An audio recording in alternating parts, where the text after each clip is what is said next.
let's get this thing started, huh? So, good morning. Thanks for joining us. Today we're going to discuss the 2026 Out of Reach report. I just sent out the press release, so that should be in your inbox, and also just posted a link to the report that's posted on our website in the chat box. Um, so every year we release this report in partnership with the National Low Income Housing Coalition. And the report really quantifies how much renters need to earn working full-time year-round just to afford a modest two-bedroom apartment in our state. So first, we're going to hear from Cohio's executive director, Amy Regal, to discuss the findings of this year's report. Then she'll also talk a little bit later about how the state can help address the Ohio's housing affordability crisis. We're also going to hear from Tony Long. He's the general counsel for the Ohio Chamber of Commerce. Tony's going to discuss the implications of this report's findings about the affordable housing shortage on our state's economy. And finally, we'll hear from Fred Berry.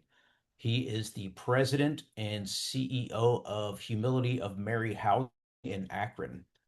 Fred's going to talk about how the affordable housing shortage has a direct impact on homelessness in the community. And then afterwards, of course, we'll be happy to take any questions you may have. So with that, I will pass it to Amy to talk about the report. Thanks, Marcus. Thank you, everyone, for joining today.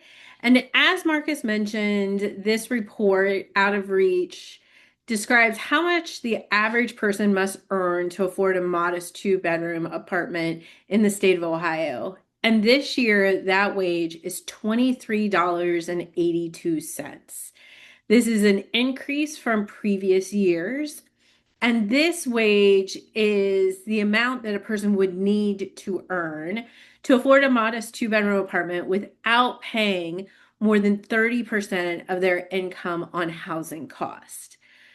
Paying under 30% of your income cost is what we consider affordable housing. Our goal is to have affordable housing for everyone in the state and for no one to be rent burdened. But that is very difficult when so many jobs within the state do not pay enough to reach this wage for a two-bedroom apartment. And while we know that rents are typically higher in some of the major metropolitan areas like Columbus or Cincinnati, this is not just an urban issue. This is not an issue that just affects our major cities. What we see is that in other areas and in rural counties, that the gap between what you have to earn to be able to afford a two-bedroom apartment and what people are actually earning is actually far bigger. If we look at Fairfield counties, renters must earn $27.50 an hour to afford that modest two-bedroom apartment. But the average renter there is only earning $14.67. So it can be a very profound difference depending on which community you are in across the state of Ohio. In Union County, which actually has the highest housing wage in the state this year at $27.56, the average renter only earns $19.86. As we release this report every year, there's often a conversation about what can businesses do? What can employers do to help address this issue? And what this report really shows this year is that employers are doing a lot of the lifting in this space. We have seen wages rise dramatically over the last few years, but it's just not keeping pace with that housing wage. There's an old adage that the rent eats first, and I think this report shows that the rent is really hungry. And so even though we've seen those wages rise, inflation is gobbling them right up. Today, the average renter in Ohio earns $19.59 an hour, $4.23 less than that housing wage that they need to earn. Now, let's contrast that with 2020, which I know feels like a different time. It was so long ago. But if we compare it with 2020, the gap that year between the renter wage and housing wage was only $1.57. So in just 6 years, that gap has grown 169%. Even though wages are going up, it is just not fast enough to keep up with these rising housing costs. And so it creates a environment where many of our workers in factories, in retail organizations, in service centers, in offices, in hotels, hospitals, all across the state are struggling to meet these basic needs. And when we have families who are feeling this instability, it doesn't just affect that family. It affects the workforce and it affects all other amenities throughout the state. And that effect on the workforce is especially important. And that's why we've invited Tony Long with the Chamber to come and speak with us also today. Tony, I'll turn it over to you. Thanks, Amy. Um, yeah, as you said, the wages have gone up. Um, the market has really done its job there to increase the wage growth. But what we're seeing really is a lack of housing stock. So between houses not getting built after the Great Recession to those locking in and staying in homes and not churning because of interest rates, we now see we have a lack of housing supply that is making this shortage of affordable housing very acute. Um, as you said, rent eats first, and not having affordable housing um, and a place to call home at night is a tough thing for workers and Ohioans. We recently got some good news from CNBC, and part of that was our affordability. But as we continue this trend, it's going to put pressure on Ohio uh, to keep that competitive advantage. So we're advocating for increased housing supply. We're looking for policies for that. We think that the state and federal government has put some things on the table, including the new federal legislation. But we just know not enough housing is getting built. There's 4.7 million units short nationwide. We think in Ohio we're behind by at least 100,000 of getting built. On top of the affordability issue, the fact that we just don't have supply, and we know for the Columbus region itself, because of its growth and population, over the next decade it's going to need 200,000 units alone. So we think we've got to find some solution here on the supply side. And we look forward to continue to work with you and other organizations to find policies to increase that supply. So thanks for inviting me. Great. Thanks, Tony. And Fred, if you're ready, go ahead. I am. Good morning, everyone. Thanks for having me. As Amy and Marcus highlighted, I'm from the Akron, Ohio area. We're based in four Northeast Ohio counties, starting in Akron. And to just further support what you've heard already, renters in Akron need to earn a wage of $24.38 to afford a modest two-bedroom apartment. But our average currently is at about $17.61 as an hourly wage. So the gap between rents and wages means that families are living on the edge, right? So they're just one car payment, one medical bill, one unexpected expense away from not being able to pay their rent. And the lack of affordable housing is the primary driver in homelessness in the state, but also in the nation. We see it at all the time with our families that we serve, as well as other populations that we serve in our housing.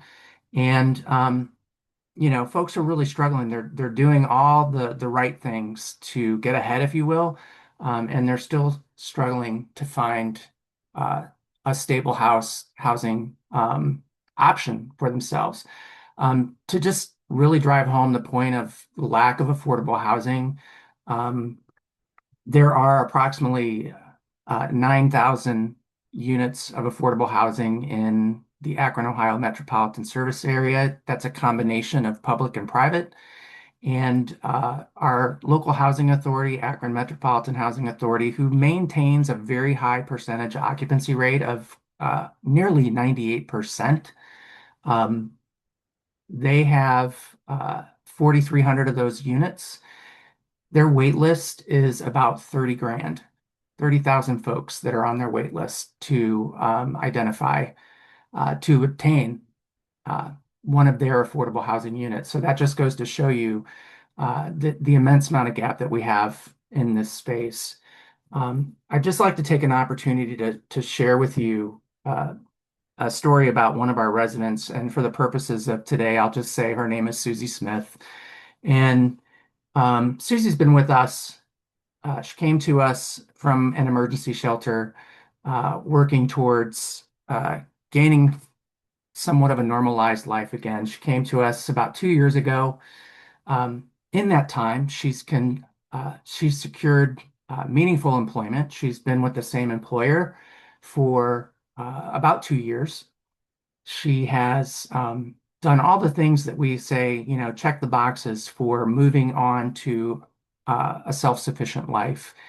And in the time, we've been working on goals, she has expressed an interest in moving on, which is what we want to see. We want to be that connection from, we'll just say, crisis to the crisis of experiencing homelessness to returning to the community in a community of the family or households choosing, and being able to engage in that community outside of, our space, if you will. And so she's expressed an interest in moving on, but she's not really had any success with identifying affordable options. Which includes home ownership. But she continues to face barriers such as her high income to debt ratio.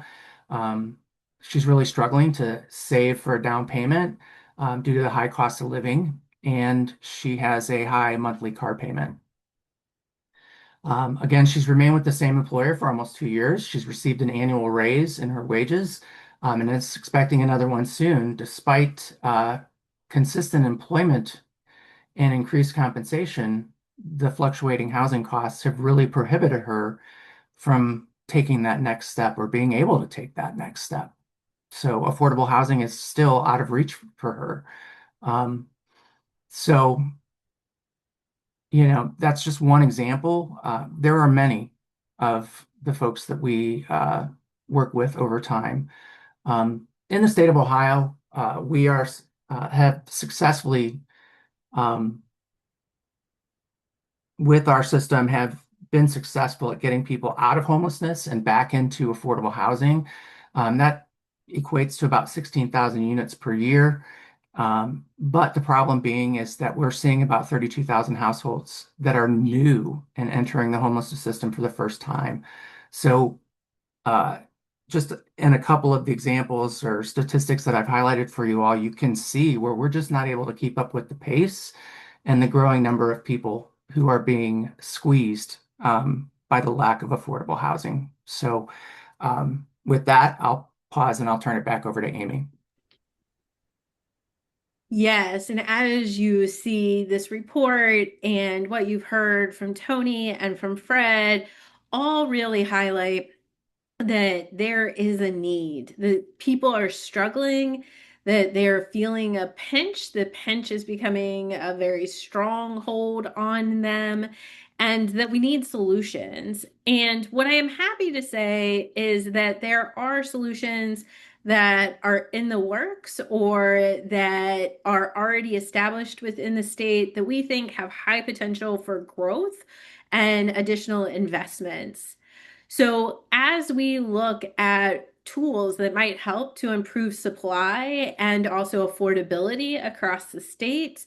We're really excited about the passage of the 21st Century Road to Housing at the federal level. This is a very comprehensive bill that puts into place many different tools and resources for communities to help address the housing needs that they have, everywhere from homeless services all the way up to home ownership. And so it is an exciting opportunity for states.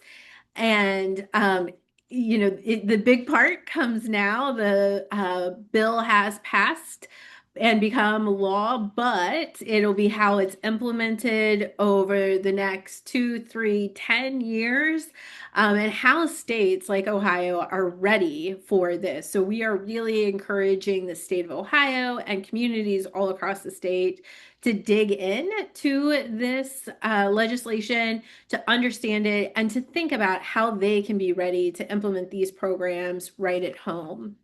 Here at the state level, though, we also have exciting programs that are working well within communities. We have seen great success with the Ohio Low-Income Housing Tax Credit, the state accompaniment to the federal Low-Income Housing Tax Credit. This has been a very successful program that has shown increasing demand across the state. We hope to see that program continue and grow, and to expand its potential, including other programs like the Welcome Home Ohio program, which also we hope to see expand and grow in the state. We also have some tried and true tools that have been very effective over many, many years in the state of Ohio, like the Ohio Housing Trust Fund. The Ohio Housing Trust Fund does great work in communities in every corner of the state of Ohio, big and small, in helping individuals, once again, not only who might be experiencing homelessness, but also individuals who are looking to age in place, or individuals who may be looking to move into home ownership. So these are really important tools. We would like to see the Ohio Housing Trust Fund also increase and have more impact across the state of Ohio.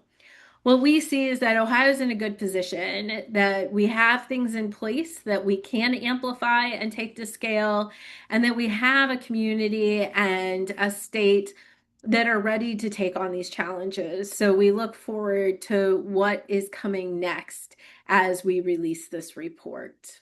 So I'll stop there. And Marcus, how would you like to handle questions? If you have a question, feel free to use that raise hand icon at the bottom of your screen, and then just go ahead and take yourself off mute. If we have multiple questions, I'll pick folks, but otherwise, feel free to ask away. And if you don't have any questions, I see Haley's got a question. Go ahead, Haley. Hi, yeah, this might be a question for Tony, but obviously anyone can feel free to answer. You mentioned that there's you mentioned the lack of affordable housing. Ohio has a lot of units that it still needs. Why has it been so hard for the state to build that housing? I know at one point the cost of materials was an issue. I don't know if that's still a challenge for developers. Sure. Thanks, Haley. We kind of dug into what was going on with the rise in housing price, and it's the lack of supply from the interest rates rising so that people stay locked in, so that there's no churn on listed values. In terms of new construction by private entities, I think sometimes we think it's from some government regulations that may be stalling things a bit. And as you mentioned, construction costs. We were doing some research here at the chamber and this summer, and found that in Houston, they have building permits at 10.4 building permits per 1,000 residents In Cincinnati in 2022 for the same period, the building permits were 2.77. So um, I think part of it's construction materials, but I think some of it's also maybe some zoning restrictions, some zoning challenges, and I think hopefully, given this crisis, acute crisis we have on supply, maybe uh, we can find solutions there to get these units built faster.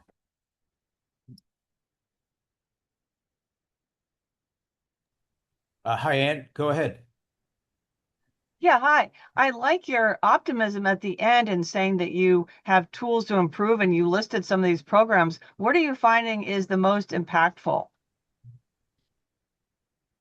What we find is the most impactful is as much of the streamlining and building upon success that we see. So if you take a program like the Ohio Housing Trust Fund, which has been around for 15 plus years now, you see there that it is able to flex and bend with the needs within communities, with the needs within the state, and provide those resources to communities.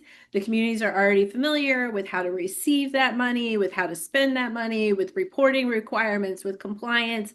That pre-built chassis always makes it easier to get the money out to the streets quicker and more efficiently. We see the same with the Ohio Low-Income Housing Tax Credit. Um, at this point in time, we're not interested in necessarily creating another program. What we're saying is, what are the programs that are working? We know they're underfunded. How do we invest more dollars into those programs that already exist rather than creating other kind of one-off programs that might create more bureaucracy, more complexity, and less efficiency across the state? Thank you.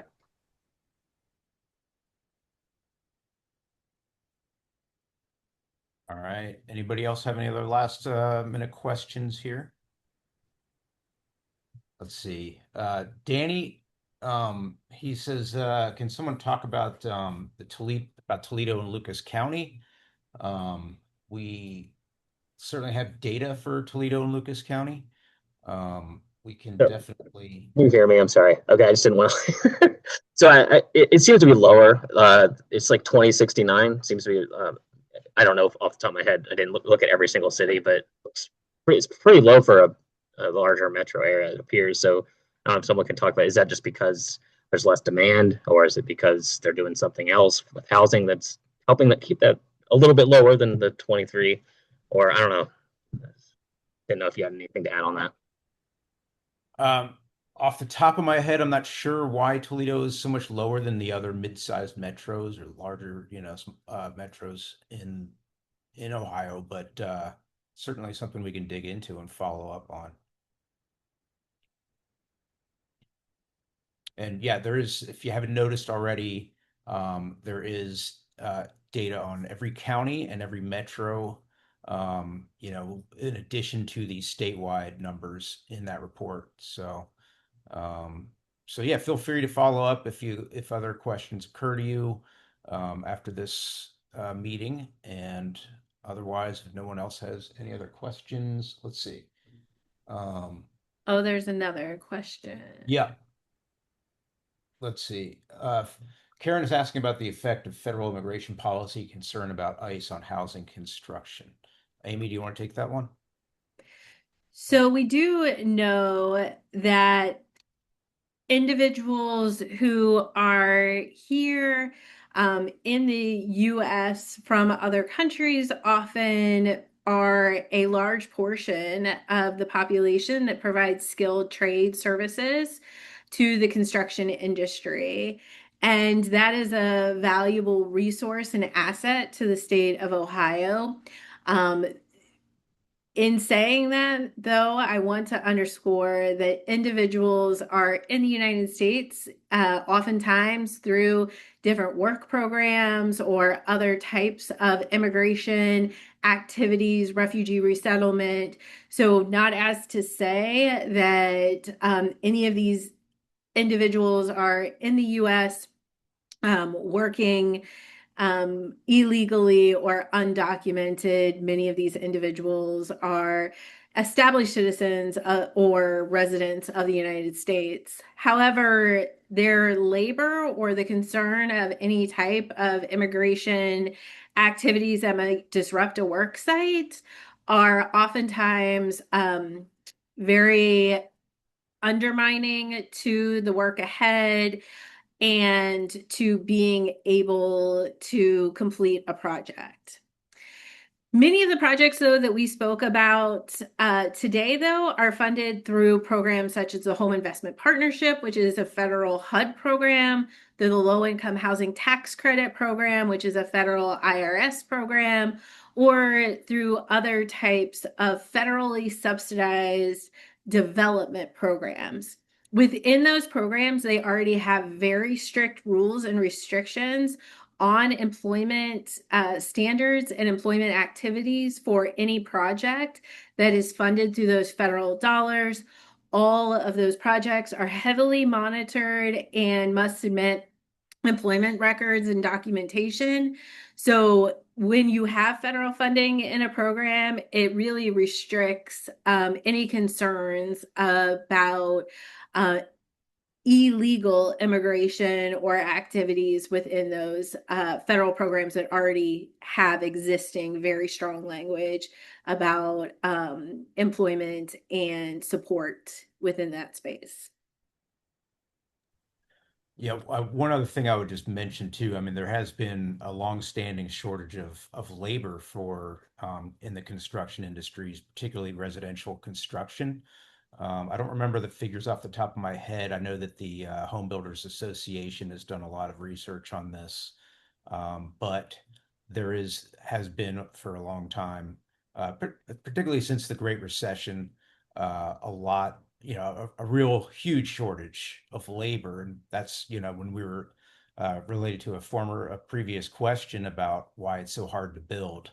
That's definitely a factor. It's not just inflation and materials cost, it's also difficulty in getting labor. So, that's something that certainly should be taken into account when considering immigration policy. Anyone else have any other questions? Checking the chat. All right. Well, if anything occurs to anyone in the future later today, we are available. So you've got my contact information. Really appreciate everybody joining us today, and have a good day. Bye. Thank you, Marcus. Bye now. Thank you. Bye-bye.